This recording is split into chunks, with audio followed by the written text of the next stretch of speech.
Love it.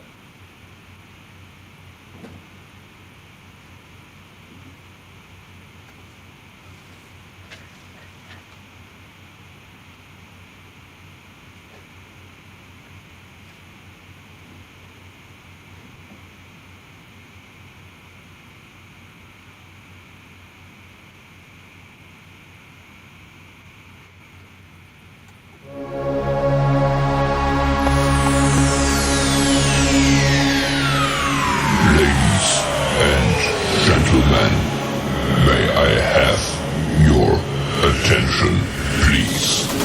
The show starts in 10, 9, 8, 7, 6, 5, 4, 3, 2, 1, go. What's up, guys? What is up? Welcome to Deck Talk Podcast. We have a excellent show for you today. Like always, I'm Colin Burnett. And I am Norman Lee, and I'm about to lose my voice, guys, but I'm going to try to push through. And as you can see, I got a little bit of rasp in the voice. But you know what? We have a great show lined up for tonight. Our guest is, well, actually, first of all, he's a good friend of mine. I've known this cat for a long time. He is the host of a fishing story with Ronnie Green. Had a little bit of a brain fart there for a minute. I apologize about that. But Mr. Ronnie Green himself, how you doing, Ronnie? No, I'm doing great, Colin. Good to see you, man. It is Good just to see you. an unbelievable day, man. We're here in Florida. I can't complain. You know how that goes. Man, I tell you what, you got to do. First of all, it's an honor and privilege to have you on our show tonight, man. And believe me, I've been looking forward to this, chit chatting with the man. And you have it going on right now, Ronnie. I mean, watching your show, and everything's going great for you right now. Man, I'm so fortunate, man. I just wanted to do TV, some good content, but it has just exploded, and I'm just thrilled. And it's always good when you can be in your element, what I call the sweet spot in life. You know, like when you're hitting a tennis ball, there's a sweet spot there where you hit it and it's just a perfect return. Well, I feel like I'm having the perfect return in life, in my prime, so to speak, and I'm excited. Heck yeah. Man, Heck yeah. heck yeah, that is awesome, dude. And you know what? We're gonna get the ball rolling. Kind of go back down memory lane for you, Ronnie. Your earliest memories of when you first started getting interested in the sport of fishing. Um, what was your first memories of that, and who was an influence in your life growing up as a younger child? Of course, my dad was all about spending that quality time with his boys fishing. My sisters didn't necessarily want to go at the time, and they were a lot younger, so my mom didn't necessarily release them. But my dad loved taking his boys fishing, and I'd like to believe that he was having just we were catching them like crazy. But unfortunately, my dad really couldn't catch a cold in Alaska. So if he wanted to, but at the end of the day, my fishing influence was my great grandmother. Yes, great grandmother That's awesome. who fished, and my dad took us. He started taking us when I was like 3 years old. My oldest brother was five. We're all 2 years apart, and my youngest brother was like three. Or two, one, whatever. We just all went outdoors with my dad, and he didn't fish a lot. My dad didn't catch a lot of fish, but my great grandmother, she only allowed you to go fishing with her when she felt like you wouldn't get in the way. So you literally had to graduate your skill sets to go fishing with her.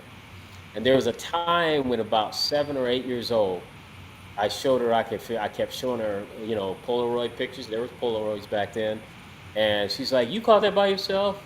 Yes, Granny, I did. We caught it.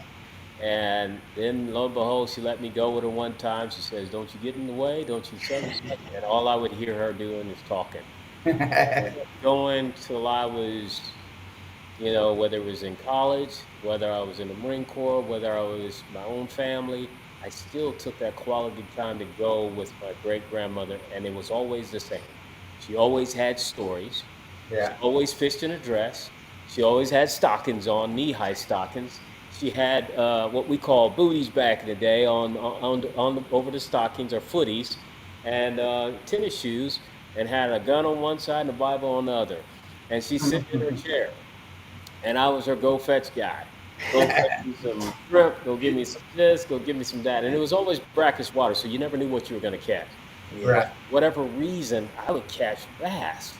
And she was always catching these freshwater drum. And we were eating those things. And I still, to this day, I'm like, why were we eating it? But you didn't know any better. So that's fish in life, man. That's where it all started. Hey, Yeah. but when you have a good cook, it don't matter really what it is Oh yeah, it? man. That's She put right. it down, man, but she was frugal with the way she gave out the portions. So the portions, I think, it was always the portions were always little child's plates that you would see at going to Furs or Luby's growing up where we were, and we would always say, you know what, I'm gonna go back and get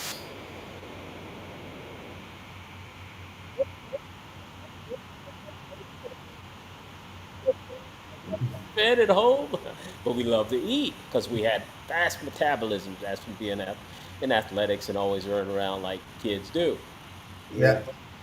Yeah. Now That.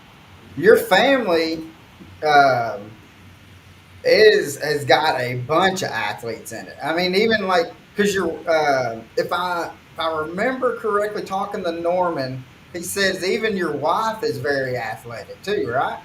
She's athletic, and my kids are athletic. All of my family, my brother's kids, and my dad started it all, and he didn't even know what he had, but he was great at coaching us. And coaching to me, not so much as you have to be the expert at the sport, but you're spending quality time, and you know that your pupil is going to listen to you Yeah, because of the respect they have you as your dad or a father figure or a figure of a person in authority.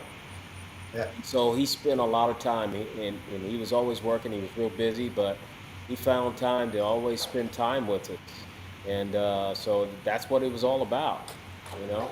Yeah, and like I think it's pretty cool that you said like he was a heck of a coach, and a lot of people don't realize like because like in basketball, everybody's comparing Michael Jordan to LeBron James and stuff like that. All right, yeah, that's the cat that they can go against each other and stuff like that. But try to put both of them as a head coach, they probably will not be able to succeed because yeah, they had the leadership on the court, but is somebody going to how are they going to react when they got a young kid that's trying to come up and think that they're the next best thing? Hmm. The best coaches are typically people that have got their feet dirty and hands dirty and has proven to be a leader, and that's why they able to get people to pay attention to them.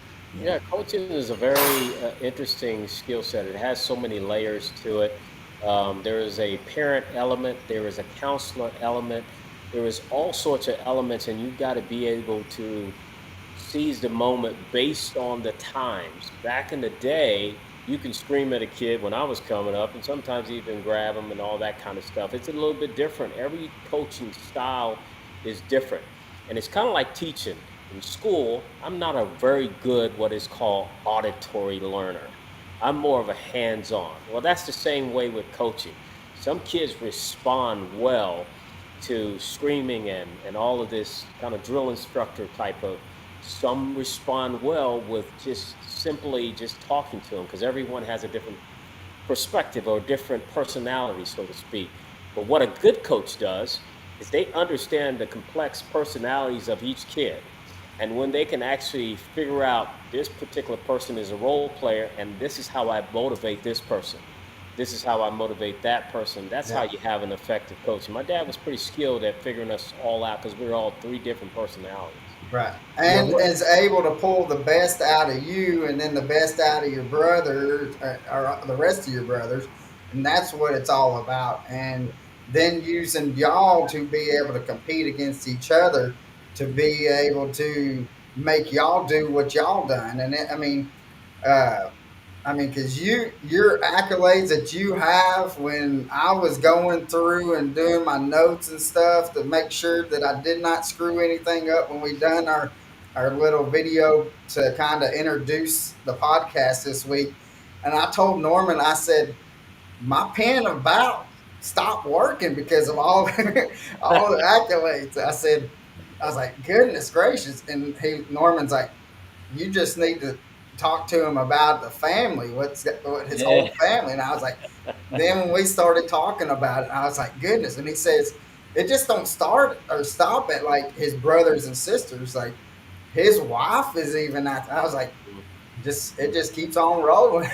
It just a really amazing set of circumstances that aligned together because my mother really didn't have an athletic prowess, and I always tease her. I was like, Mom, you don't have an athletic bone in your body. She's like, but you got your dad, so that's all that matters. And I keep Yeah, you balanced, and I teach you about life skills and whatnot. So yeah. it's always good. And you see my wife in the background there. You can say I hi. see her. Wave, hey you know. there. How you doing? TV. That's what I love about live TV. I mean, you never know who's gonna pop and drop and show up. And you might even see my cat show up. I'm a cat Yeah, lover, so yeah, show that's up anytime good. the computer out and feel like she has to walk on the keys. So get Yeah, ready. Yeah. yeah. So So What is the age difference between you and your brother? Did you guys ever play together yes, we at the did. same level at the same time? Yes, we did. And so we're 2 years apart. And that closeness interfered with a lot of different things. When it came to academics, when it came to girls, came to sports. I mean, everything was pretty close, and there was always these boundaries. But when you were on the same field, it was always interesting seeing me and my younger brother, because my older brother stopped playing, football maybe when he was in high school, because he was an incredible, band person, and then he also had some incredible skill sets with UIL debate team and all these other things, ah, cool. academic prowess. And then, so me and my brother, him being fast, me being fast, I was a 4.240 guy. That's fast. But for a person my brother's size, 5'11", 190, going 4.240, that's a freight train. So if I played and I went out and did wide receiver on a play, and my brother was on the other side, it was always interesting. Because boy, we would talk trash. My brother is more laid back than I am, but boy, he is a monster on that field. And I never Yeah. forget growing up seeing him hit some kid, and it made me cringe. And literally, the kid moved, and I was like, "Oh my God!" And my brother sat next to him and literally got on one knee, prayed with him, and then lift him up. That's just my brother. If you know my brother, he's just always had a big Right. heart. He, Yeah. And I would he went on to actually play 8 years in the NFL as well. Yeah, he did, and it was kind of a surprise to That's me crazy. because he was so focused on school and music. So he was a drummer at my dad's church, and he was a drum monster. He still is, Yeah. and endorsed by Big First Drum Six, Sabian Cymbals, Pearl Drums. I mean, he's played with some of the best, and then all of a sudden the NFL just pops up, and I don't want to simplify it or oversimplify it, but he was focused on what next after college.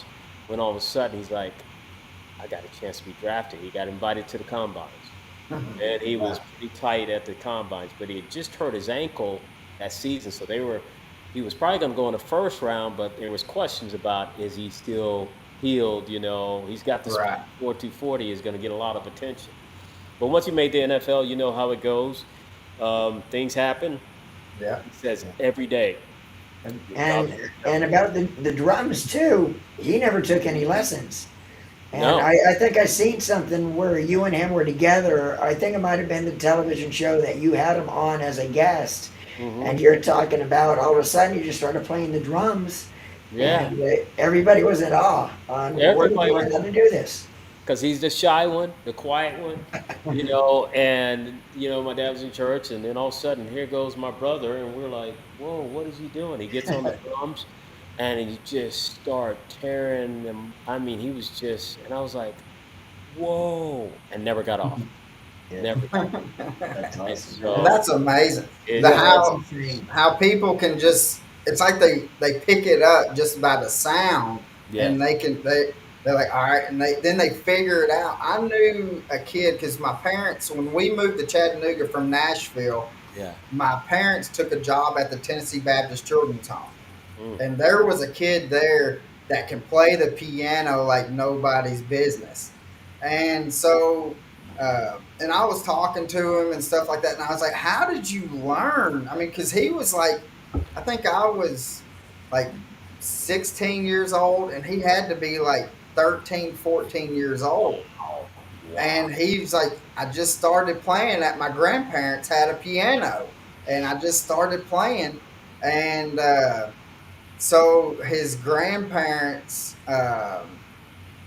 had got him like a little keyboard, and so it was a kind of a sad story, but in a way it was kind of amazing. But like when his parents would get into it and start arguing and stuff, he would lock himself into the room and just start playing the wow. piano.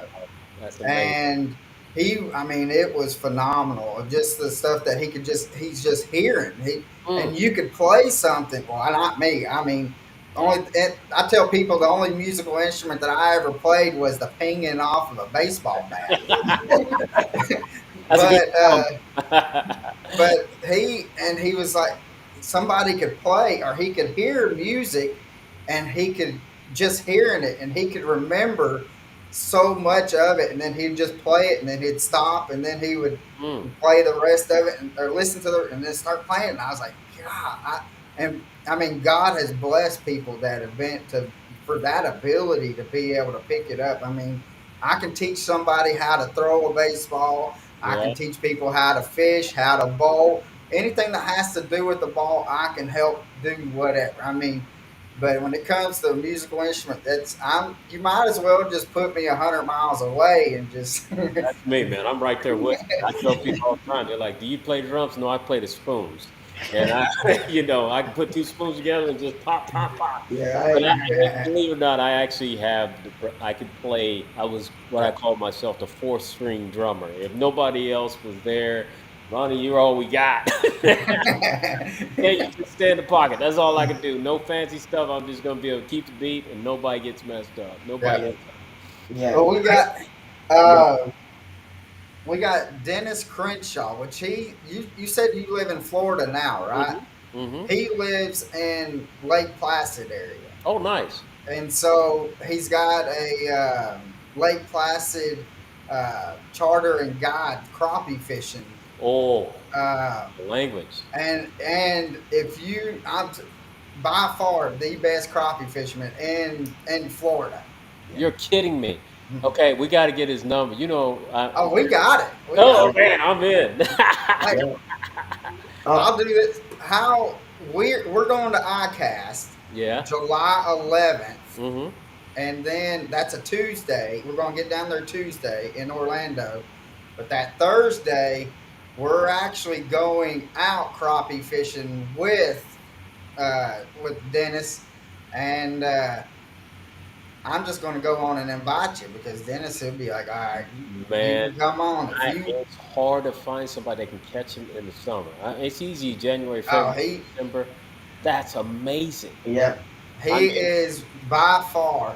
But he asked because he said that it had rained them out of fishing, or the storms that they had some storms or something like that, so he couldn't go on his guide trip today, and so he's finally getting to watch. He used to watch them all, but then he uh, he was able to make it today. So he asked, "Who is this young fella that we have on?" So Dennis, this is Mr. Ronnie Green.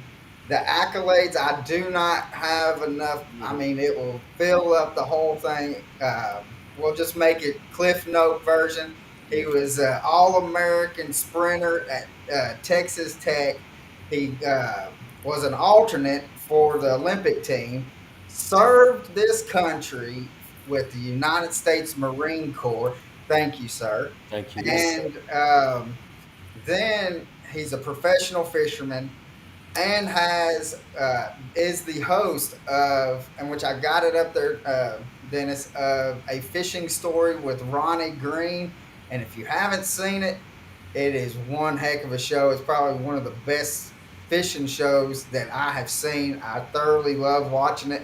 And Thank you so much. main reason, and I'll tell you this, the main reason that I really love watching you, Ronnie, is because of, in which we'll get more into the your show, but you're you always show like gratitude Mm. towards being able to go out and fish and make that as a living. You can always tell you're not taking that for granted.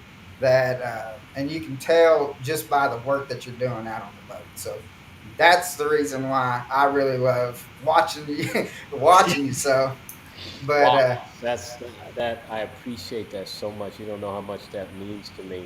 yeah, Thank you again, because there is always a backstory to everything that happens on the show. And a lot of my gratitude comes from being an officer in the Marine Corps, losing fellow Marines, yeah, knowing that at any given time, even during peacetime when we're doing operations at the time, you could be gone. yeah, And so when I get an opportunity to do something that I love, and then have an opportunity to hear some incredible stories similar to what I used to hear with my great grandmother, I feel like this is, you know, this is the best it's gonna get. Me living yeah, on Earth, man, it's a beautiful thing, man, and I really don't take it for granted because it can be taken away at any minute. yeah. And that's and I was thinking about this. And I'm glad that we got you on for this episode with the holiday that's coming up with Memorial Day, and because which I've got a tattoo on both arms of my grandparents, Mm, um, and this one I've got a, a B-24 with Aleutian Islands up underneath it, wow. and it's up in the air and the clouds and stuff coming through the clouds because my grandfather on my dad's side flew the B-24 in World War II, Holy cow. Mm. and so but on this arm it's on a lake and you got like the trees and stuff in the background, but as a silhouette, it has a boat and then two. You can see two people on the boat, Mm. and it has a line coming out, and then the bass is like right up on or Oh, coming wow. up out of the water, and then it's got his initials in the water. Holy. But because that's, but besides my dad, that was when I grew up. It was my granddaddy and my dad's who got me into fishing, Mm. and so my memories with him is 90% of them is being out on his boat fishing. So, but again, I'm thankful that we got you on this time. I mean, especially with you serving, and because that is one thing I can remember. I was like 6 or 7, and Mm. I said something. It was like Veterans Day or Memorial Day or something like that, and I had said something at my granddaddy or at my grandpa's, my dad's dad, that was in the World War II, and I said something to the fact of like, I don't care about the holidays. I just want to eat food. And Whoa. so my granddaddy pulled me into their bedroom and told me, said, I know what you, he says, I know what you said. I know that you're still young. He said, but the freedom that you're getting to be able to eat on this holiday Wow. is because of the people that have served. And that stuck home with me. And so everybody that I know, ever since then, I mean, I never did serve. My dad served, but my brother served and retired after 24 years in the Navy. Mm, And so I tip my cap to all of them, to man, everybody. man, Yes. that's So a phenomenal Amen. story, man. That's some old school stuff. yeah, We need more of that nowadays. I'm passionate about veterans, and I told my kids, I said, if I was, if it was my world to control, I'd make sure every young man, every young woman here in the United States at least spend 2 years, so yeah, you can understand and appreciate all the great things that we have in this country. Because some people never get outside of the world to understand. So I appreciate you showing them gratitude and appreciation, because your great grandpa, man, you had history. I mean, in yeah, your household, man, that's pretty powerful. yeah. And so I mean, and that when because he was he's probably the smartest man I have ever met, but he never graduated high school. He went through like seventh grade, but back in that time, they had a farm and they had to, all the boys, they went up to school to, I Mm, don't know if all of them like quit school after seventh grade, but by that time, his dad said, "I need you more on the farm than I do in the books," and he ended up was a VP for Genesco Shoe Company, wow. and got to travel the whole world with them. And uh, I mean, he would read constantly, just read, and I'm like. I tell this to people nowadays. If it didn't have pictures in it, I wasn't reading. Dude, that's like me today. Like, the Yeah, only reason like I some get Bassmaster magazine, I read the articles in that, but when it comes to reading a book, if it yeah, doesn't have pictures, I'm lost. right. So Nowadays, kids have all these audio books. They don't even have to read. Oh Everything yeah. comes to them and does everything for them, and that's always different. I'm kind of old school, so yeah, yeah. So um, we went down a rabbit hole right there, yeah, we guys. did, man. This is good. This is organic, man. This is what it's all about. Yeah, yeah. So let's talk a little bit about. So Dennis just said for his, in which we'll text you his website and stuff. Um, but he said to tell you to Google him.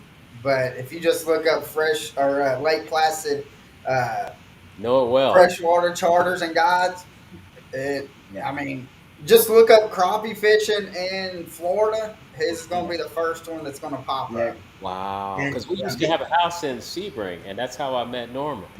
Because I Well, would go to Lake Jackson, on the weekends. I would go down to the house, check on it, this, that, and the other. And then I stopped in and saw Norman, and me and Norman hit it off instantly. Me and Norman were like brothers from another mother. I like Norman, what yeah. you doing, man? And He's- that's what we that when that we're that texting that back and forth with Dennis. that's That's been what we some moons say. ago by now. I think what was that? Probably like 18 years ago. Yeah, it was a pretty good ways, man, and we would just talk and talk, and anybody that knows Norman, he never meets a stranger, No. and Norman is always have a heart of gold because his passion is in fishing, and when you find somebody that has the same passion like you, it just it never goes away, and Yeah. it's infectious. And so now, like, he can text me anytime, and I get a lot of texts and all this. He's like, I'm not sure if you're busy. I'm like, Norman, dude, I'm still the same dude. Let's talk, man. Call me. That's right. Oh man, Man, you I know. Yeah. appreciate that, So man. I really, we really get along appreciate that. ever since, man, and I have mad respect for him. Love him like a brother. Yeah. Good people. I really appreciate that. So Zach, what's up? He says he's in the house. So, um, let's let's talk a little bit about your college days. Sure. Um, and kind of what you done in college to kind of what led to you being able to hmm go to the Olympic trials and stuff like that, if you don't mind. It was kind of a interesting thing. Again, always staying in my passion lane. It's amazing. People will try to do things that may not be their gift, and running has always been a gift. Now, it started off with football. I had a football scholarship at first. And then after a while, I realized, it was like, hey, Ronnie, you can be fast as all get out. But football was taking 4 hours at least of my day. We get there at 2 o'clock and have to go through a skull session. And you're going through plays and this and that. Yeah. Then you go out for special teams before we even start practice and working on special teams.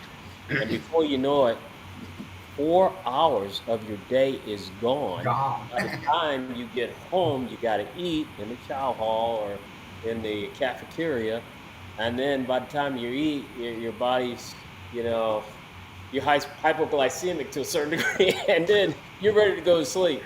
And so it was a little bit much versus track when I did track at the same time or in track season, rather, it was always interesting. It would only take 45 minutes of my day. I was like, okay, let me look at this here. I want to graduate college, and this is taking too much of my time, and I have no time to do anything, even really to study like I really want to and pursue the stuff that I want to pursue. So I said, track, this is it. And so I enjoyed it. And then when I was able to kind of channel towards just track and field, it exploded. And then I Yeah. started winning and then getting a lot of notoriety. And I was like, whoa. And they were like, you just beat Michael Johnson. You just beat Joe DeLoach. You just beat this person. I was like, me and Mike see each other every week, because there's a lot of Olympians that were in the Southwest Conference. Yeah. And it was some speed monsters. I never forget my freshman year, college. I think it was in lane one, Otabaya Denikin. In lane two, you had Andre Kaysen, who was an Olympian from Texas A&M. Lane three, Joe DeLoach, who was the American record holder in the 100 for a minute. Then lane four, Michael Johnson. We all know who he is and who he became. Yeah. And lane five, Ronnie Green, and then so on and so forth. And it was just a who's who. And I never forget, as long as I live, after we came off the curve, because I was a starter, and I always had the best start. And then as soon as we came across the finish line, in the 200 meters I'm talking about, all you hear is, whoo, the crowd at the same time, wow, kind of thing. And I look up and I'm like, oh my goodness. Best time I ran when I was a freshman. Got sixth place, and first place was like 1975 wind 80. It was like, oh my goodness. And I realized, hey man, welcome to the Southwest Conference, because this is going to be a long 4 years. But ultimately, again, it gets back to it helped to hone my skills, and then I qualified. And then you're like, "Hey, man, did you know you qualified for Olympic trials?" I was like, "So what next? Are they going to send me a letter? They're going to send?" And then stuff just start happening, and things just work out the way they were supposed to. And I enjoyed every aspect of my life. I really did, because couldn't have predicted any of it. And if I could, I probably wouldn't have done it the same way, and I Right. probably would have got in my own way. But I Yeah. did. That's what I was about to say. If it would have done anything a little bit, you might have got yourself in the way of Yes. being able to. But it's kind of funny, uh, like talking with you and stuff, and kind of stuff that you value, like uh, with your great grandmother and stuff, with getting you into, or with fishing being a mentor then, and uh, and then with me with my granddad, and then you at running college track. My middle sister ran cross country at Vanderbilt, Oh, wow. That's a and great school and to run. so Wow.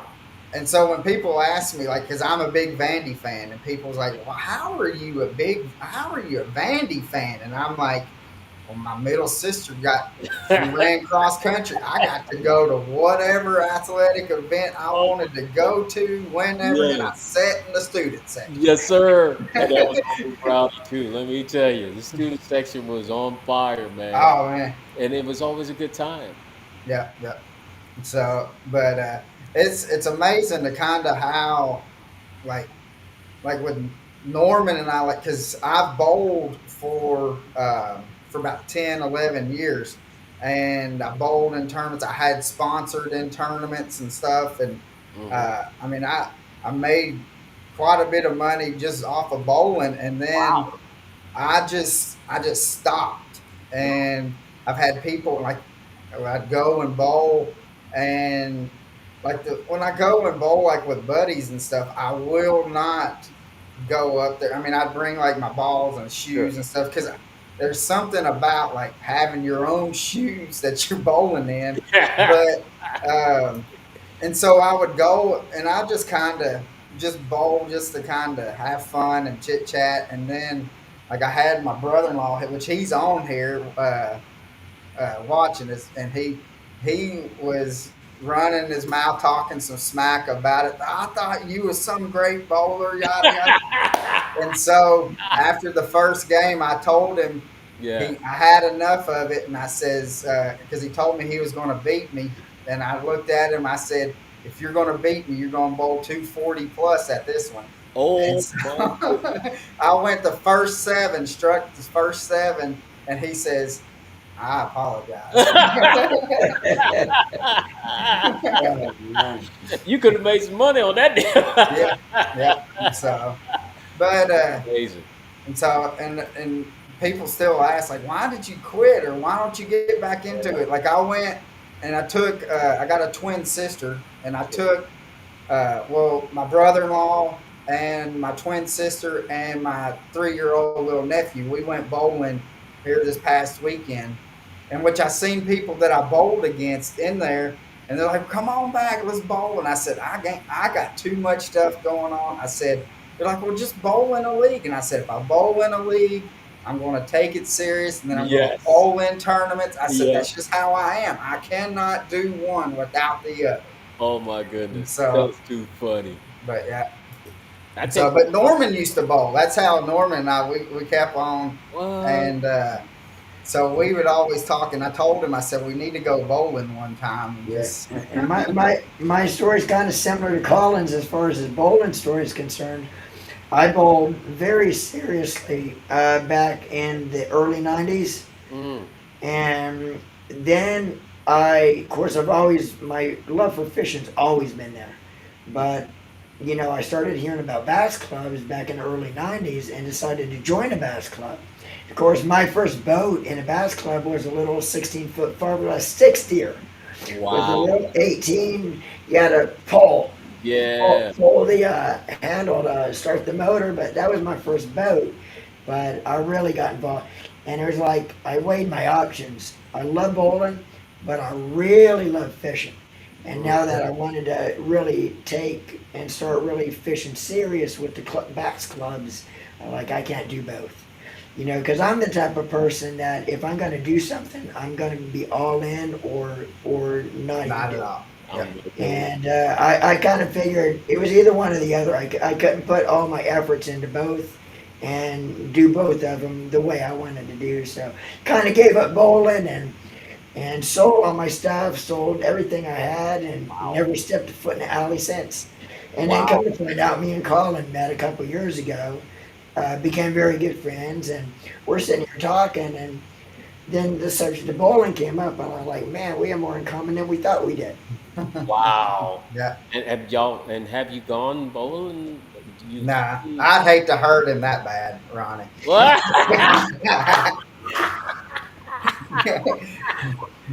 And me and Colin had this talk the other day. It's like Yeah. I won't go. The reason I won't go is because when you become good at something, Yeah.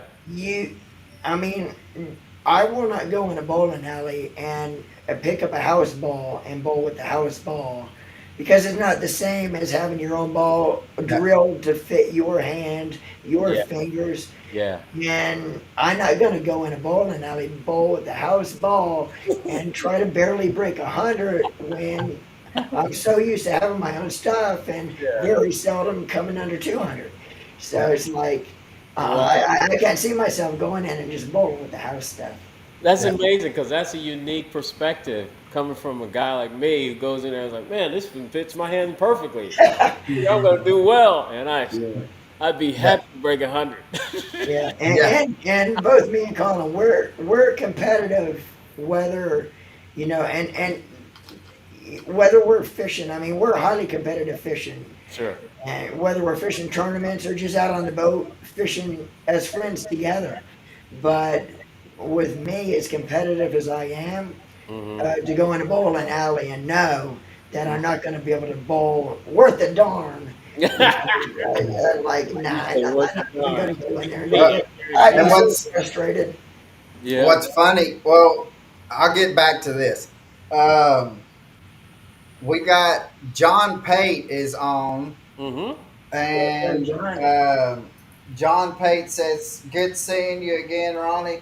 Congratulations on the John, success of the fishing show." Yeah. man, thank you so much, John. I really appreciate it, man. We're just fortunate to be able to hear incredible stories. There's a time when I actually sit and I'm doing an interview with a guest, and we're all human, and I may not have had a great day and or a great week. Then you sit down with a guest that have gone through something tremendously traumatic in their life and Yeah, have persevered. Then all of a sudden, I feel like that this thing just flips everything for you. yeah, And it's almost like a barometer that will get me right back where I need to be calibrated mentally yeah, when I'm having a day. I've had that happen with some of the camera guys are like, dude, that was one of the most powerful stories I've ever, and so we're all getting a therapeutic value out of obviously the fishing, but the stories part is the underrated part that we're all just so fortunate to hear because it just yeah, really helps you keep everything in perspective. Yeah. What I was telling you about some of the military stories. You talk to any military person, they can give you some so-called war stories or some very difficult things that they may have gone through. Some of them will never talk about. yeah. And That's how my granddaddy or my grandpa was.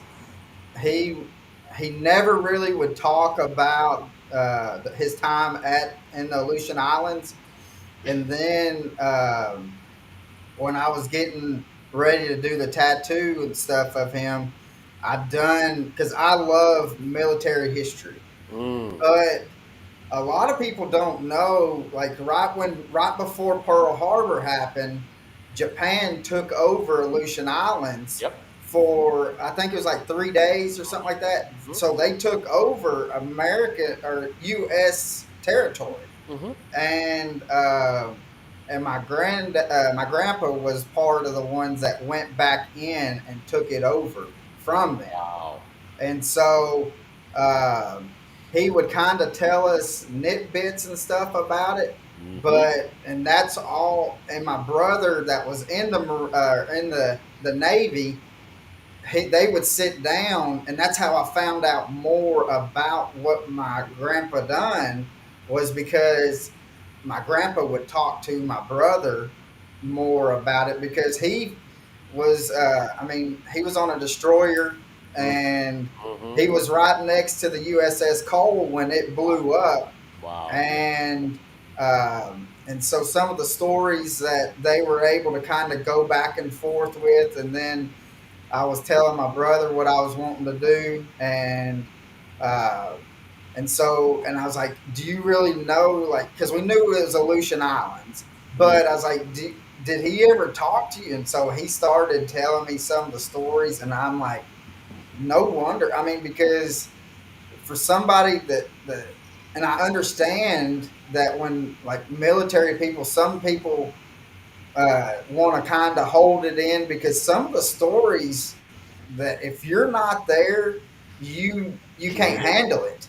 You cannot handle it. understand. You don't have a perspective. And to your point, that's the reason why you get a lot of veterans that can extract and pull things out of people because veterans do things on their own time.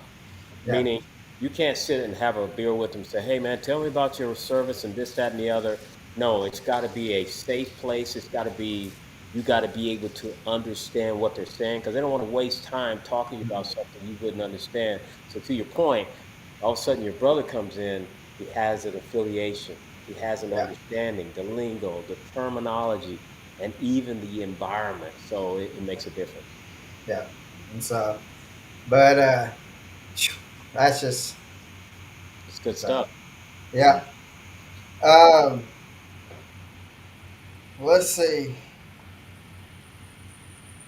Let's see if I got any more questions. Uh, My brother-in-law says if you give Norman some Mountain Dew, he'll be your best friend. I already know.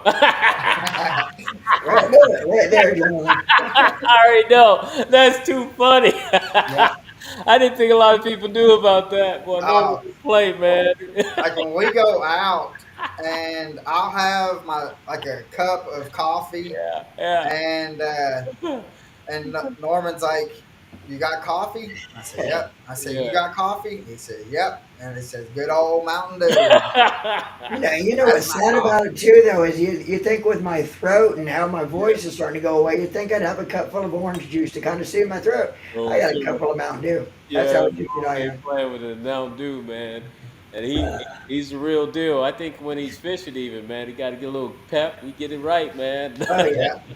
On the thing, like his wife Tanya, she Yeah, tells me like when we go out together, she's always has told me she's like, especially like in the summertime, yeah, because Norman he gets so focused yes, he- and in on what he's trying to do, he will not eat and yeah. he will not drink.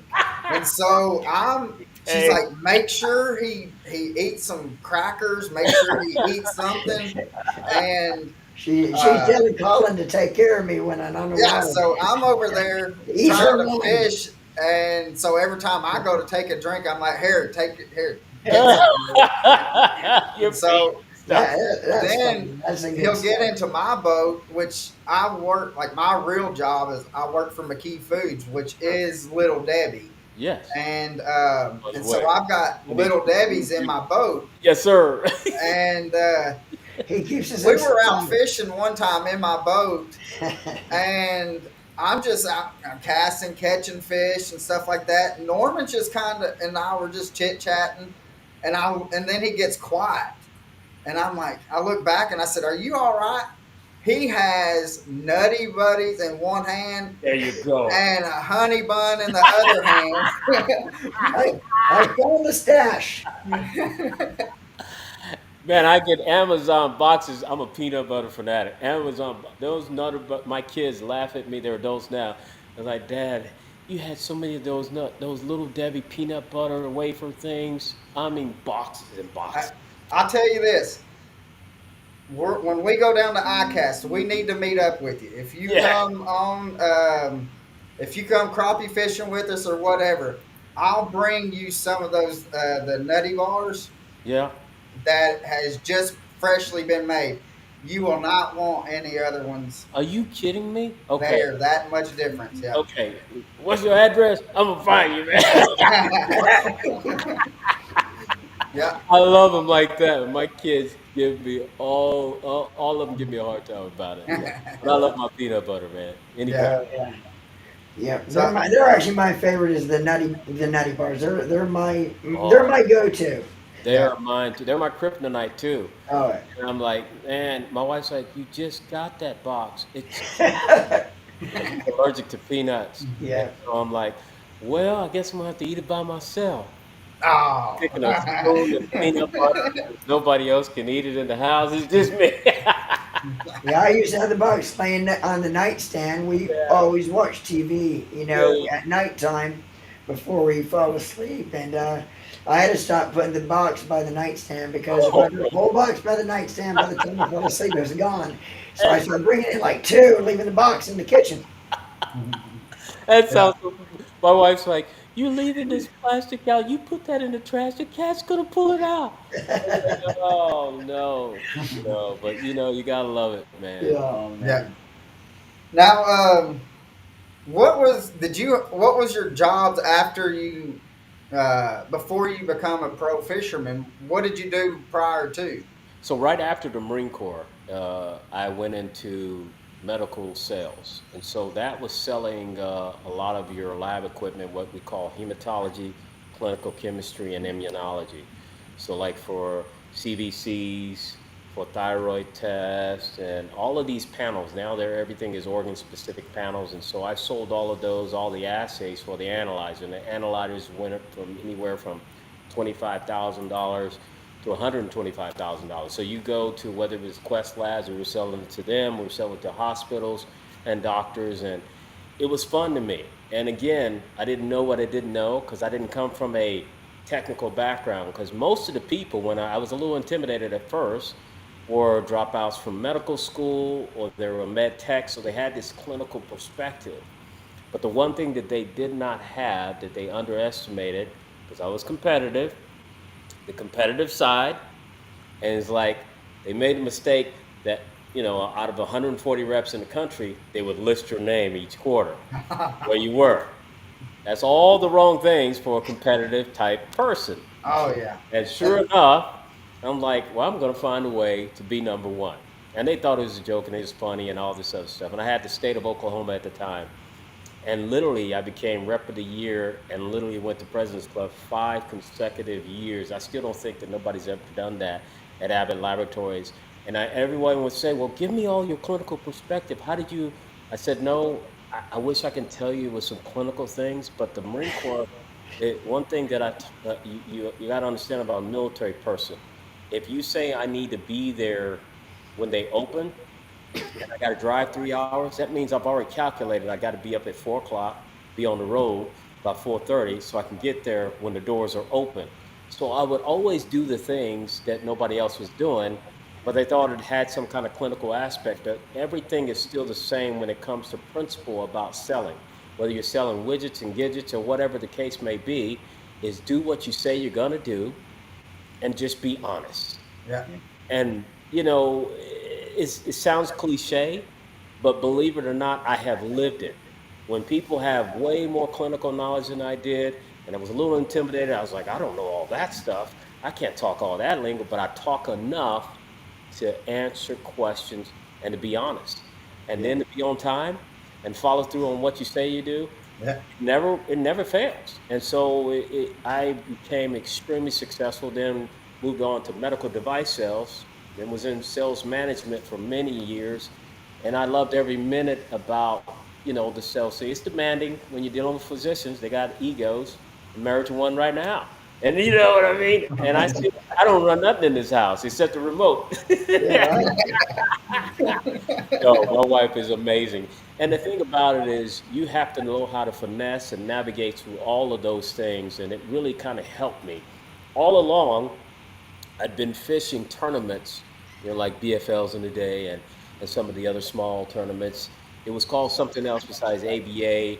And then, of course, Bass Opens, since I was, doing my thing in medical device sales.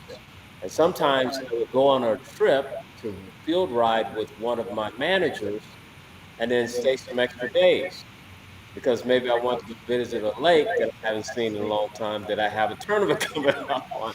But it's all about being efficient. And so the passion for fishing never changed, and I was constantly doing, but I was trying to do it at the same time. But there came a moment in my life where it became real.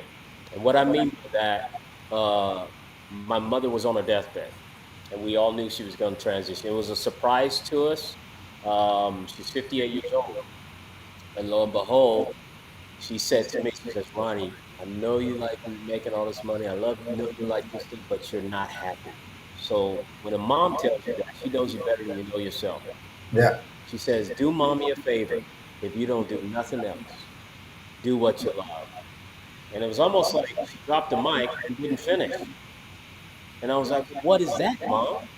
And I'm boohooing, crying, and got snot coming out and everything else, and it's just all over the place. And I'm like, And at the end of the day, she says, you know what that is, and only you know.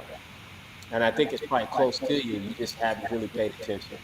yeah, So lo and behold, she transitioned. And what did I do as a therapeutic value? Even while I was in sales management, come home and fish another 6 or 7 hours without eating, just fishing. yeah, And it was by myself because I was getting some therapy from it and didn't realize the therapeutic value went from a recreational hobby to this therapeutic, I gotta have it. yeah, And ultimately became better at it, fishing more turns, and then start honing my prowess and winning. And so, and sponsors start coming to board, and they're like, well, we like, and next thing you know, things start happening. Then the show comes along. Let me tell you how that happened. That was tricky. So I also did a lot of motivational speaking. I did a national sales meeting in San Antonio, Frost Bank, one of the largest private banks in America, and they don't have a lot of private banks anymore. And I was speaking there, and ultimately, the production team that was part of it's 1099. They were in charge of all the production. It's a big pep rally is what I call it. Five, 600 people, and it's all rah, rah, rah, rah, rah. And I did my thing. But fast forward, 2 weeks later, I'm in Plattsburgh, New York, at Lake Champlain, come off the stage, and the person who was in charge of that whole production in Texas, you're talking about 6 degrees of separation, says, "Hey, I know you. You're a TV host, and you're such." I said, "No, ma'am, you got the wrong person. I'm sorry. I'm not. I just like to fish. It's a hobby." She said, "No, no, no, no. Listen to me. You actually such and such." And she started walking me through some things. I was like, "What is she selling?" I'm a skeptic. I'm like, "Okay, what do you want me to buy? What do you want me to?" She said, "Do me a favor. Do this little 5 minute such and such. Come up with your own concept, and I just want to see a promo." And so I came home. I said, "Honey, I got some scam artist who wants to take some kind of money from me. I don't know what it is. I don't know what the angle is." She's like, "No, no, no." She stopped me and she said, "Listen closely. You don't know. You may be missing out on an opportunity." She said, "All you can do is do it and say you did it and keep it moving. Yeah. At least you did it." Because my wife told me to do it, I did it, and the rest is literally history. It's That, amazing. that's Yeah. awesome. And it worked out so amazing. And people are like, "Well, where did you come up with the name?" Well, it's an interesting thing. I keep a notepad by my bed because usually I wake up in the middle of the night, and that's where some of my best ideas. My mind is always running and racing, and I've done that since I was, in college and whatnot. Lo and behold, I'm sleeping. It's about 2 in the morning, and I wake up, and I'm like, "Babe, get up." She's like, "What? What?" I was like, "Babe." She's like, "Ronald, I want to sleep." I said, "No, I got it. I got it." "You got what?" She's like, "Can you just tell me in the morning? What do you have? Are you okay?" I was like, "No, the name of the fishing show, a fishing story, because that's what Cody used to tell me, fishing stories." She's like, "Yeah, good." That is Leave me alone. Let me go to sleep. and all that just transpired, and it takes me right back to what my mother said on her deathbed: "Do Yeah. what you love." And all this time, it was sitting right next to me, a Yeah. part of my life. And then all the seeds were planted with my great grandmother. And I was looking all over the place for the trees, and the forest was right in front of me. And at the end of the day, all I had to do was just walk the walk on what I love. And now I found my sweet spot in life. Yeah. Yeah. Like that, I'm whole. I feel like that this is where I should be. That's really That is really awesome. cool. That's great. That story is, man. That's just awesome. I mean, to hear how it all came together from the very beginning, and that's insane, insane. It really is. It's a blessing. Now, how long have you been doing the show? We're up to 10 seasons. So it's been about 7 years, but 10 seasons. And people Right. say, "Well, that math don't match with me." Well, sometimes in a given year, there's another season That gets started. together because of a network contract and so Yeah, on and so forth. And we've done over 140 shows, over 140. And I Yeah. didn't know until my producer's like, "You've hit such and such amount of shows." I was like, "No way.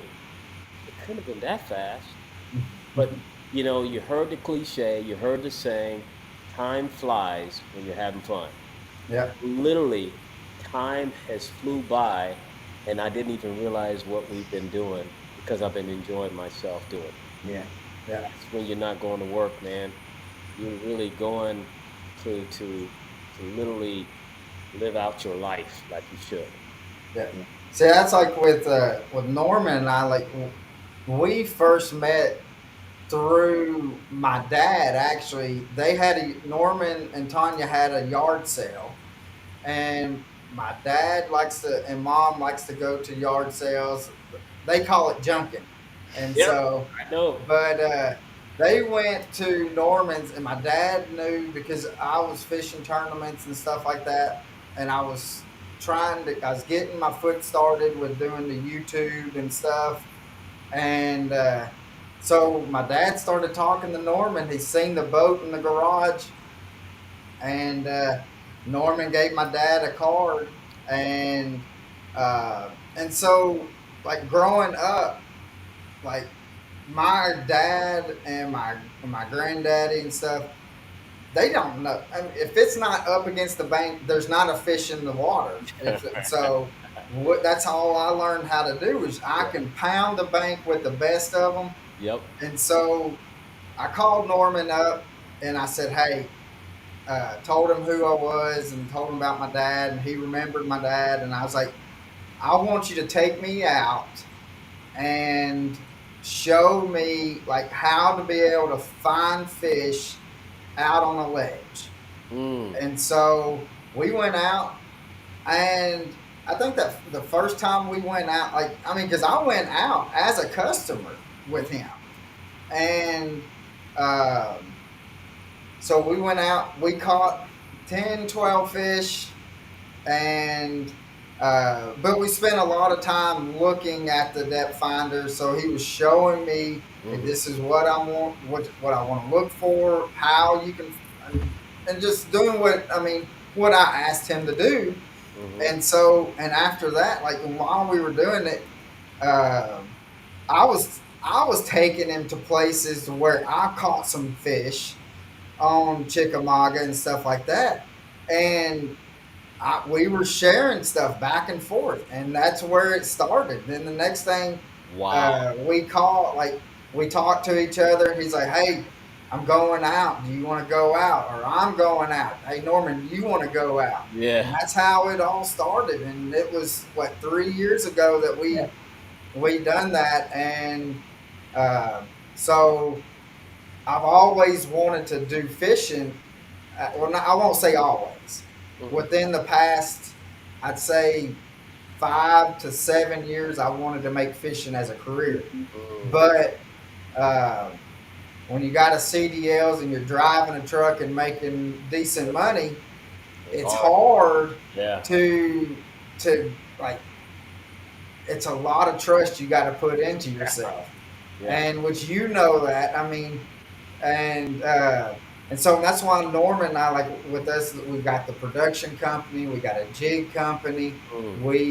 we collab a lot with our Wow. YouTube channels. Wow. We and then that's the reason why we started the podcast. Well, is to kind of help get our name out, and then for for us to be able to talk to people like you and to be able to hear and be able to make that friendship to where Mhm.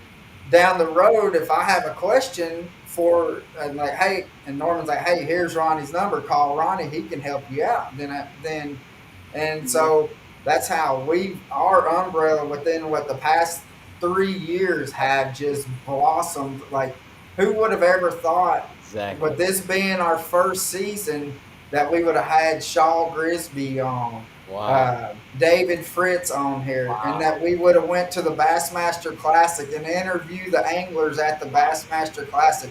And so that's to me, and to be able to talk, like just looking at the time right now, like we've been doing this podcast for an hour and 5 minutes.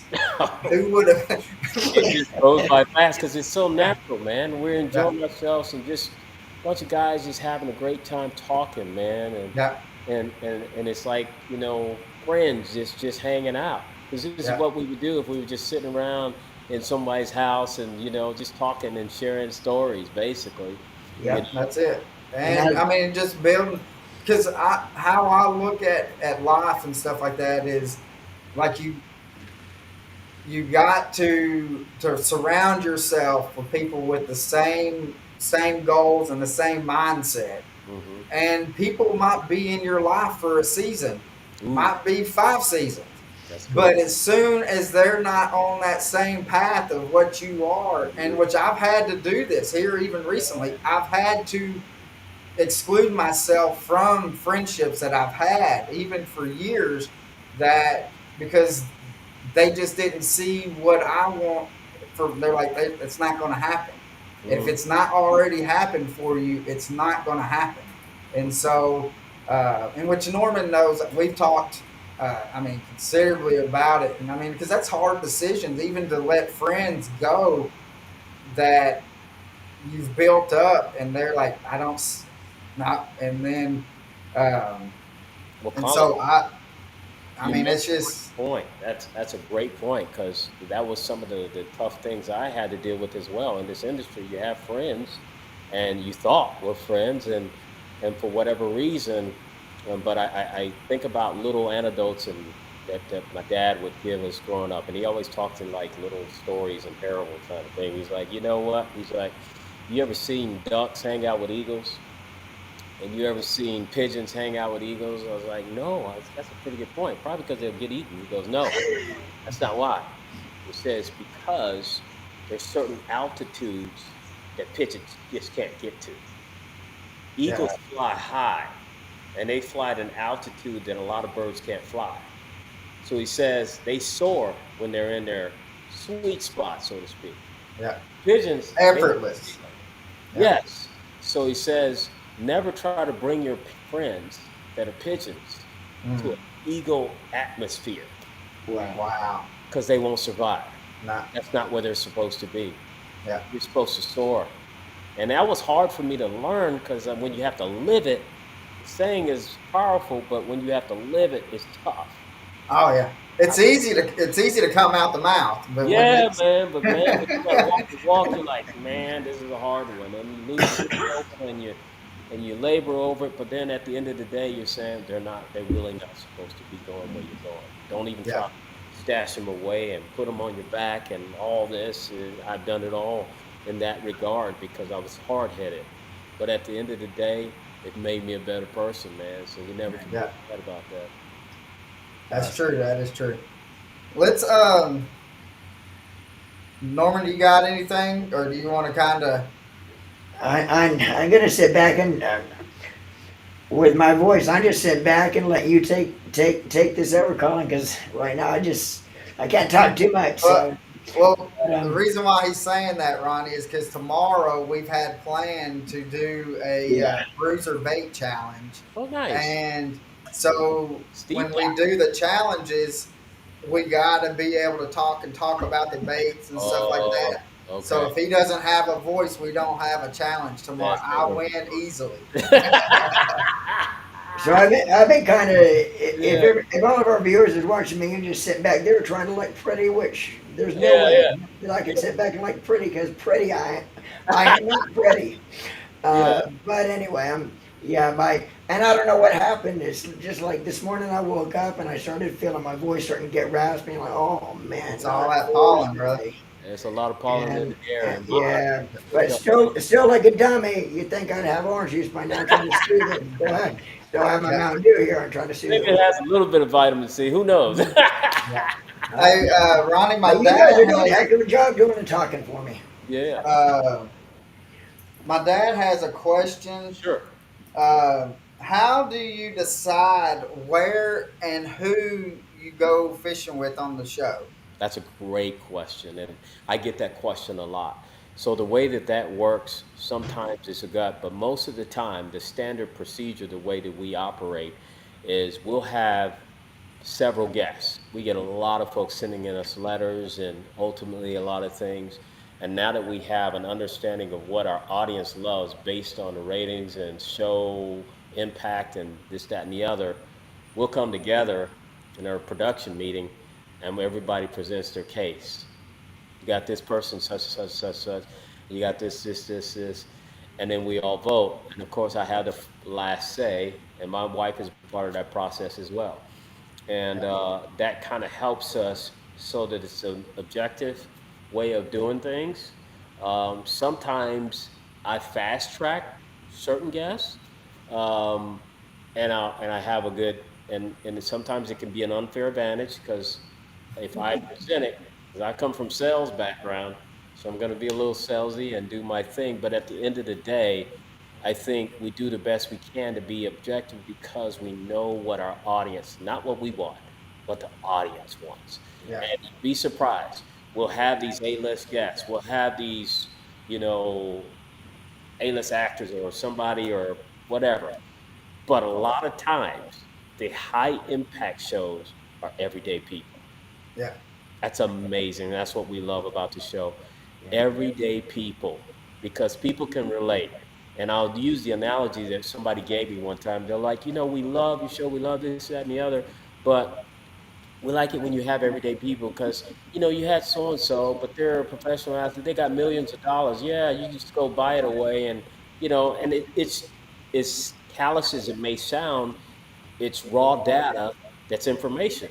Yeah. And so it's it's evident by the ratings of everyday people. Yeah. So and Well, I it's kind of yeah. it's funny that you say that because like when I started the YouTube channel, I mean I can go on Chickamauga like today. I went and caught 4 and 5 pounders and stuff Mm. like that, but everybody loves catching those big fish, Oh yeah. but I did not want to be like it. I don't want to be like everybody else when it Mm, comes to that. mm. I want to be able to put you on my boat, even though we may not have ever fished together or we may have fished together. I want people to see the camaraderie that happens when you put two people on a boat Mm. and see the fellowship, because that's what it's all about to me, Yes, sir. is to be able to fellowship. Mm-hmm. And Norman's taken that too, especially I see that more of that since like we started filming and collabing more together. Mm-hmm. Norman's kind of focusing in on that area because he's not down in Florida, and so you don't see as many. I mean, Chickamauga. I mean, it is known to be a big bass factory, Yes. but you don't have the big bass as like you would say down in Okeechobee You or won't have in the Lassie. numbers of big bass You on know. chicken. Right, right. You And always have so, the chance to catch one or two in a day, but Mm. you're going to catch a lot of 12-inch, 13-inch, 14-inch, 15-inch. Where Oh, in Florida, you have a better chance of catching 5 big ones in a day. So that's kind of what he's getting at. right, right, Instead right. of just showing the big fish, we want to show people or our viewers what it's really like a yes. day on the water. Wow. You know, every time you go out, you're not going to catch No. 5, 6, 7 pounders every time you go out, but you usually can catch 12, 15, 16, 17 inches. Mm-hmm. So Yeah. we want to keep it real for our viewers, And and by saying that, that's showing people what you really catch in a day of fishing. That is a yeah, good point. and what's crazy is like people see like when Norman and I are out on the boat together, we think it's funny because I don't care and he doesn't care. Like if he catches a bass or even a good bass or whatever, I'm just as excited and stoked for him catching that as if I was been the one catching, and vice versa for him. And there's been times that I mean, we've been hit by the struggle bus and backed back over and ran over again. And I we caught a 12 incher and we were celebrating that sucker like it was a double digit Yeah, catch. we're dancing on the deck. I think a lot of bass fishing would have a lot of those things. So you know how that Yeah, goes, man. And yeah, it's amazing though. But I like what you said as well, Norman. You talked about being authentic. That is yeah, so important because people have so much information at their hands nowadays. They can tell a fake, a fraud, because things can be manipulated. But it's something about being organic. yeah, That's what we try to do even with the fish catchers. Sometimes we just don't catch them. Sometimes Yeah. we catch a lot of fish. But people are real concerned about the stories. But we want to catch fish because that's part of my DNA. I like to catch these big fish yeah, and love to enjoy other people catching them as well. But people know that you're not going to go and win the jackpot. You're not going to win the lottery every day.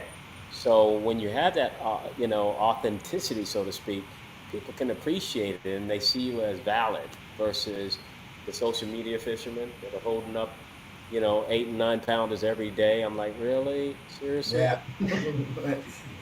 You ask them, Yeah. hey, are you going to enter a tournament? No, I don't think I want to enter a tournament. Well, why Yeah. not? Well, Yeah. Yeah. That's true. Now, a question is, um, if you could catch anything besides a bass, what do you want to catch? ooh, that's a great question. They got some great questions, man. I love that. Well, it's probably, because I got to think about how it helps my home life. That crappie my wife loves, man. I have been in some trouble, and you didn't call, you didn't return my call, and I bring home some crappie. Man, It's life is all great. good. It's all good. And I have fished for a lot of big fish offshore, and saltwater, and this, that, and the other. And that crappie, man, that changed the game right there, man. Yeah. Yeah. And so I'm gonna say crappie because I love eating good fish, and And that's I'm a connoisseur. that is my top of the list fish. If I was to eat any kind of fish, freshwater fish, that is Yes, what sir. I want. That or walleye. I Yeah, love some that's walleye. another one. And see, there's no such thing as a bad tasting crappie. You know how you talk to fish, and especially in the saltwater world, and they're like, "Yeah, man, I eat that fish, but you gotta soak it in this, and you gotta do this." With crappie, you don't have to do nothing. That thing, No, I just throw that sucker right on in the grease. I've never heard of a bad tasting crappie. No, Something's really, really wrong if you got a bad tasting crappie. So, I mean, that's why I think it's such pure eating fish. And I'm so glad they don't carry them in the grocery stores that we'd be in trouble.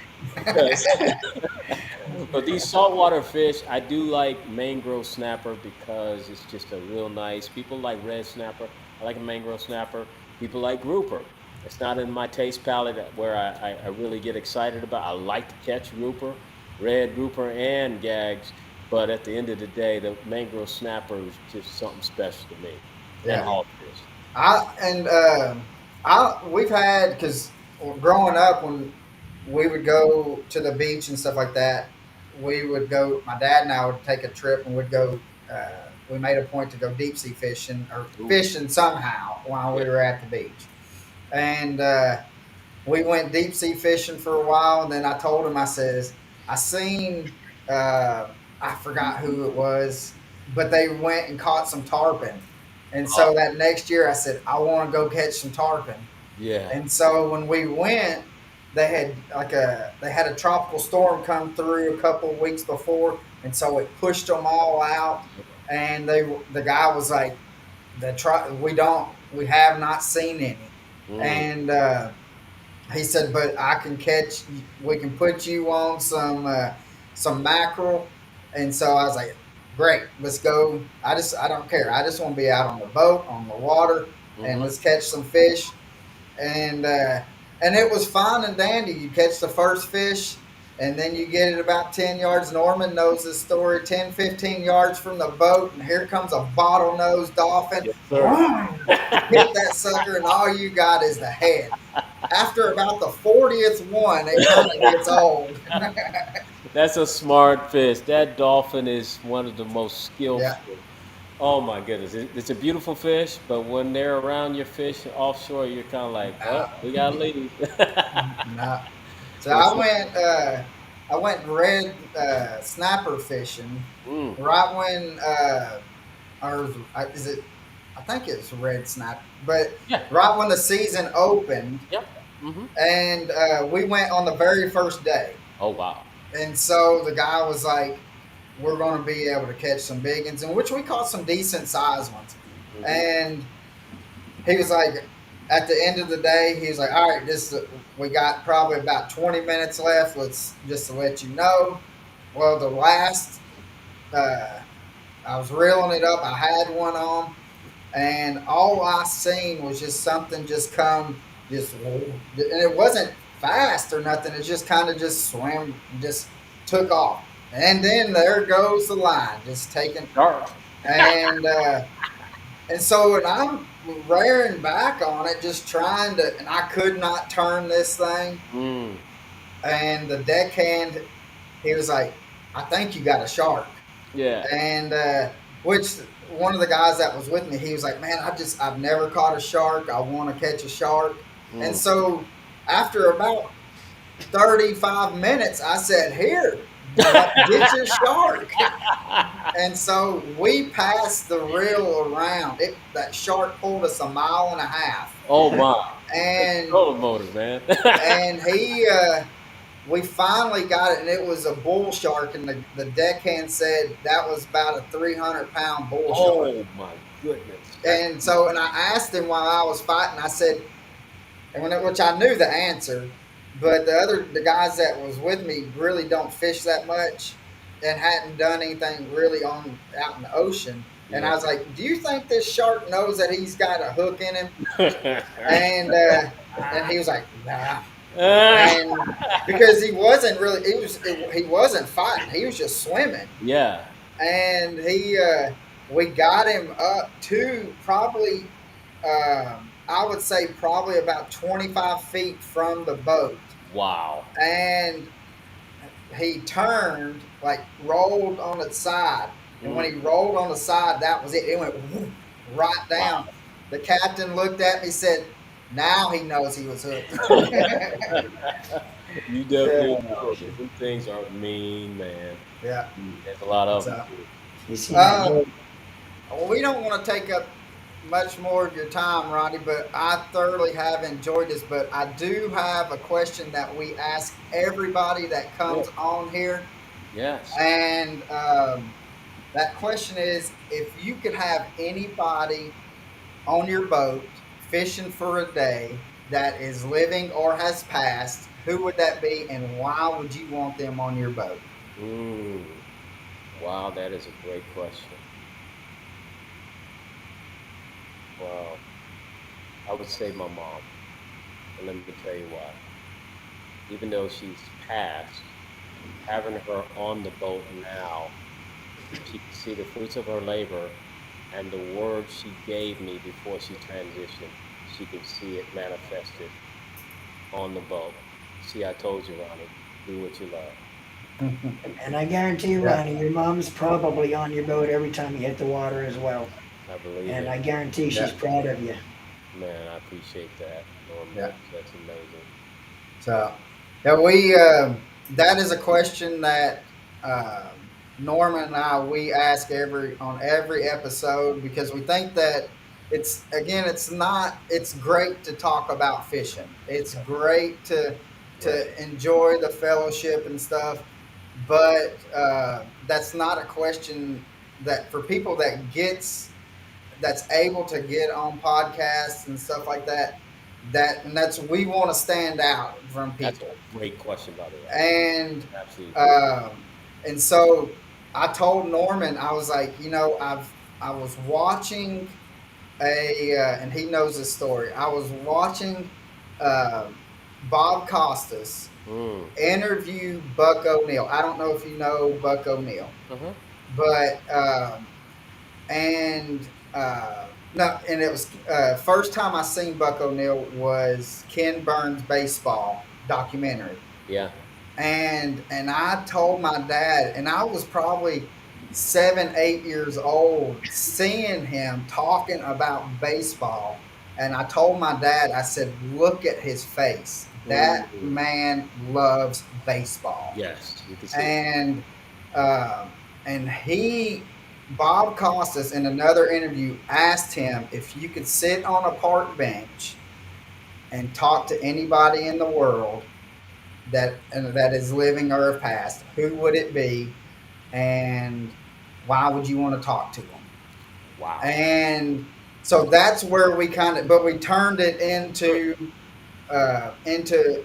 fishing, because that's what we talk about. Mm. And but I told my dad when I heard that question, looked at my dad and I said, "I want Buck O'Neill on that bench right now talking to him." Wow. And so when he asked, because again, 8 or 9 years Yeah. old, Yeah. and he was like, why him? Your favorite ball player is Ozzie Smith. Oh wow. Why won't you have him? Yeah. You've got Ted Williams' last All Star game's bat. Wow. Why wouldn't you want to talk to Ted Williams? Wow. Why you've gone and I've growing up in baseball and stuff.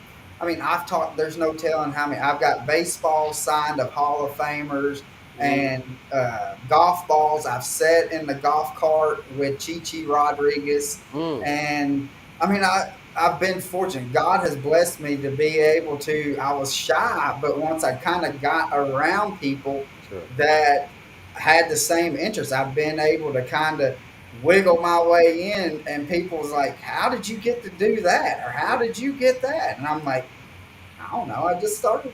Yeah. But and I told my dad when he asked me that about uh, about Buck O'Neill.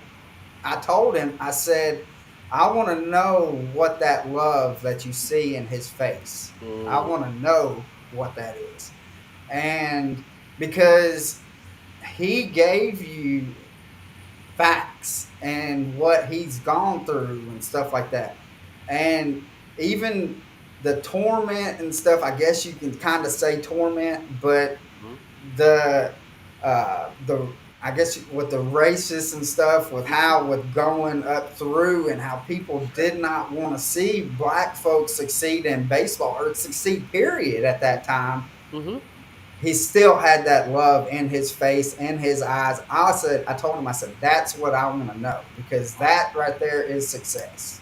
Wow. And That's so when I told Norman of the story, he was like, "Yeah, we got to figure out how to get that that question great in." question. It's a really good question to make you think as well, Yeah, because it's I have fishing influences, but it's something powerful about as well as I do a mother's love. yeah, She was impactful as my mother was, so it would be amazing. yeah. That's awesome, So, man. well, Ronnie, we have held you for almost an hour and a half, and so tell your wife we appreciate Yeah, her allowing you to be yeah, here because I know the dinner bell's probably about to ring if it hasn't yeah, already. yeah. So, but Ronnie, we have deeply appreciated, Hmm. and Norman, I'm sorry I did not get to do our sponsor. We had a sponsor, YOLO Tech. Hmm. We were supposed to do an ad for today. Good people, though. Really good. Yeah, YOLO Tech, we will make it up to you. Love But the product too. so, but yeah, Ronnie, we deeply appreciate it, and we definitely need to. I will bring you some Nutty Buddy or Nutty Bars when we come down in July. Gosh, Yeah. I don't even know what that looks So, and I tell you, it will change your world as soon as you try stuff that's freshly made. like. Oh my I'm goodness. telling you, Yeah. you're gonna be like, you're gonna ask me. You're gonna say, "Here's my address. Just ship them to me." That's probably what'll happen, and then I'll be like, "Hey man, I haven't had one in a while." Yeah, yeah. Thanks so So, much, guys. You Yeah, guys, yeah. bro. Hopefully, and Dennis said when he was talking about the crappie, he says, uh, you definitely have to get with him on the with the crappie. Yeah. So Dennis, we Dennis, Dennis will hook you up. He's hands down the best in Florida. yeah. And I've wow. been out with him, and he is yeah, And he's a I've met crappie a lot machine. of crappie guys, Yeah. man, around the country. So you don't know how excited I'm gonna dream about two things tonight: Oh crappie and my peanut butter wafers. Love yeah, man. Ronnie, thanks again, brother. It's Thank been you. Yeah. a And blast. Ronnie, We if want you to ever fish out get to with the you. Chattanooga area and you want to go wet a line, you want to catch some smallmouth, we'll put you on some Yeah, smallmouth. If you want to catch some nice largemouth, we'll put you on those too. So I'm a never, and you got a room wherever you want to go. So man. That would be phenomenal. And thanks again, Norman. I know you've been limited with your voice and everything, but again, man, I appreciate the friendship. Man, Uh, it's always a good time, Ronnie. When me and you get together and be able to chit fun. chat and It talk is fishing. And I look forward to seeing you in July down there in Orlando and get a absolutely. chance maybe to sit down and just talk a little bit more. Yeah. If not, go get a bite to eat. Talk. There we go. I like And all. now you're talking my language, and you're definitely talking Colin's language. Yep, yep. All right. So, so Yeah. guys, we appreciate it. And Norman, we didn't even tell everybody to go make sure they subscribe to the YouTube channel. I'll give And that a shot. My yeah, voice isn't gone all the way right now, guys. Go to the Deck Talk YouTube channel, Deck Talk Podcast on YouTube. Make sure you subscribe to the channel. And eventually, we're going to try to sway everything over to our Deck Talk YouTube channel. But anyway, make sure you subscribe to the channel. And thanks for the support. And, oh, there we go. yep. So, guys, we appreciate it. Thanks for hanging on here. Um, Ronnie, I will tell you this that you have been the most viewed episode that we've had already. Wow. So, you hit over 1,200 views Thank you. just in that time. So, Wow. With us live. yeah, with this live. So, That's in an hour and a half, we've had over 1,200 views. So, that's a beautiful thing, man. but so guys, thank you for viewing. Thank you for sticking around. I know we really didn't talk too terribly much about fishing. We did sneak it in here, but when you've got somebody like Ronnie on here and that just has a pure passion of life and enjoys what they're doing, Yeah. it is an honor to have you on, Ronnie. And And real quick, I might add too, Ronnie, let everybody know where they could actually catch the television yes, show, A Fishing Story, and what network you're on. So we're on several networks. So I'm gonna do the best I can. We're on Valley Sports nationally. We're on NBC Sports, NESN, which is the New England Sports Network, the Christian Broadcasting Channel, or TBC or TCB, and then also what is it, Root Sports as well. And then we just we're in the Caribbean as well on Flow Sports. So thank you so much for your support, folks. We really can't do anything without you, and we love it. And again, support my buddies, man, because I can't wait to come back and fish with you. You should have never invited me. I'm coming to see you. I, we uh, I just moved into a new place, and so I've still got to get everything set up. But I guarantee you, Norman will tell you the same thing. If you're ever up this way and you need a place to lay ahead, you've got two places here. So I Man, mean, Exactly, Ronnie. I really but appreciate it. again, guys, thanks again. Hope you live the passion, and we want to see you out on the water. And make sure if you're out on the water, uh, you got to have your YOLO stick. So make sure Yeah. you go get. Definitely. But again, Ronnie, we thank you, and we will definitely see y'all guys here later. Thailand's the passion. Bye bye.